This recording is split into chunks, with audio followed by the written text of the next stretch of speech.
রঞ্জিত মল্লিক কি প্রার্থী হতে চলেছেন?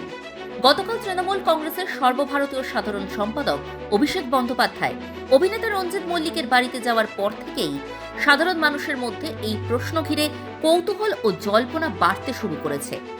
বিশেষ করে 2026 সালের বিধানসভা নির্বাচনকে সামনে রেখে এই সাক্ষাৎকে অনেকেই রাজনৈতিক ইঙ্গিত হিসেবে দেখছেন।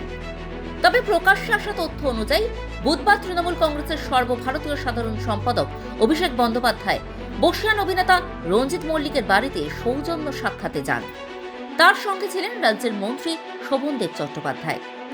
এই সাক্ষাতে অভিষেক বন্দ্যোপাধ্যায় রঞ্জিত মল্লিকের হাতে রাজ্য সরকারের 15 বছরের উন্নয়নমূলক কাজের সংকলন উন্নয়নের পাঁচালী নামে একটি রিপোর্ট কার্ড তুলে দেন। এই প্রেক্ষাপট বোঝার জন্য 2021 সালের ভবানীপুর বিধানসভা উপনির্বাচনের ঘটনাটি বিশেষভাবে উল্লেখযোগ্য। ওই নির্বাচনে মুখ্যমন্ত্রী মমতা বন্দ্যোপাধ্যায়ের মনোনয়নপত্রের প্রস্তাবক হিসাবে ছিলেন বিশিষ্ট চলচ্চিত্র প্রযোজক নিসপাল সিং রানে, যিনি সম্পর্কে রঞ্জিত মল্লিকের জামাই। তখন থেকেই এই সিদ্ধান্তকে একটি গুরুত্বপূর্ণ প্রতীকী পদক্ষেপ হিসেবে দেখা হয়, কারণ এর মাধ্যমে স্পষ্টভাবে উঠে আসে যে মুখ্যমন্ত্রীর সঙ্গে বাংলা চলচ্চিত্র জগতের ঘনিষ্ঠ সম্পর্ক কেবল আনুষ্ঠানিক নয়, বরং রাজনৈতিক পরিসরেও তা দৃশ্যমান।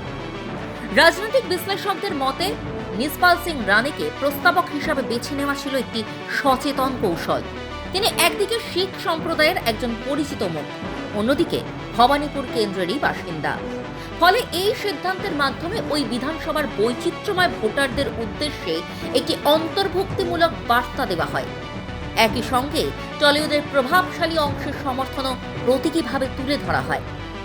নিসপাল সিং রানে সুরিন্দর ফিল্মসের কর্ণধার হিসেবে পশ্চিমবঙ্গের বিনোদন জগতের অন্যতম ক্ষমতাশালী ব্যক্তিত্ব। গত কয়েক বছরে রাজ্যের বহু অভিনেতা, পরিচালক ও প্রযোজক প্রকাশ্যে বা নীরবে তৃণমূল কংগ্রেসের সঙ্গে নিজেদের ঘনিষ্ঠতা দেখিয়েছেন।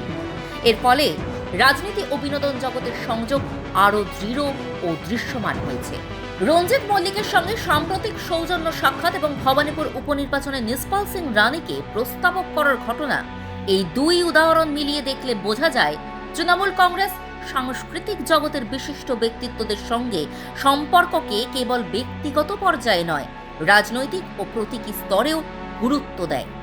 যদিও এসব ঘটনায় সরাসরি রাজনৈতিক সিদ্ধান্তের ঘোষণা নেই, তবে গতকাল রঞ্জিত মল্লিকের সাথে সাক্ষাতের পর অভিষেক স্পষ্ট করেন এটি কোনো রাজনৈতিক আলোচনা নয়, বরং রাজ্য সরকারের উন্নয়ন কর্মকাণ্ডের তথ্য তুলে ধরা এবং সৌজন্য সাক্ষাৎ।